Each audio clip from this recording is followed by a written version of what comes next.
Good morning. Caught in a subscription trap, no way out. Millions of us have found ourselves locked into services and products we no longer want but can't cancel. I'll be finding out what you can do and how the rules could change. So here's one of those questions. How many subscriptions are you signed up to? How many of them do you ever actually use? Oh, it's so easy, isn't it, to be tempted by those free trials, which then start charging. And if that's you, it could be costing you because you forget to get rid of your subscription. I mean, Peter, it's a problem. I'm sure we're all very familiar with this. I'm really keen to hear from people as well, actually, because it got us talking in the office yesterday. And there are so many different examples of this, but there's sort of a common theme, if you like, which is it's really easy to sign up, really simple to sign up. If you want to get out, it's a lot more complicated. And that's where the problem comes in. Good morning, everyone.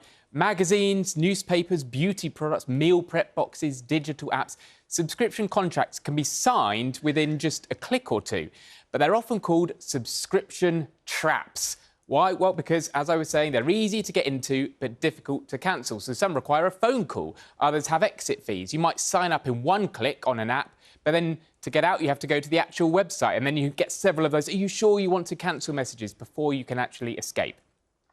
Government ministers reckon 10 million active subscriptions in the UK are actually unwanted out of about 155 million. And each of those unwanted subscriptions costing us an average of around £14 a month. Now, the consumer group Citizens Advice said people get caught in these traps for a few reasons. So potentially because the subscription auto-renews without warning, maybe because people forget they've got to cancel a free trial, or worryingly, some people say they thought they were making a one-off purchase. They weren't told they were signing up to something a lot more regular. And as some of you told us, this is actually a really annoying problem. Hi, I'm Dawn from Argyle. I've been caught out a few times by subscriptions, sometimes my own fault for not cancelling them. More annoyingly are the ones where I didn't realise I'd signed up to a subscription, and especially frustrating are the ones where you can't find quickly and easily how to cancel it, or even worse, you have to call somebody to cancel it. Dave from Edinburgh here, and my subscription grief came from Adobe, the makers of Photoshop. Well, they do have a true month-by-month subscription. What they try and advertise and push at you is a annual but paid monthly subscription. Getting out of that early has massive termination fees, and you can't cancel it normally until there's only a few days left. So if you forget, you end up with a year you didn't need. And they really are trying to get the most of your money, and not a very consumer-friendly set of practices. I'm Leslie from Suffolk. eHarmony auto-renewed a subscription that I no longer wanted.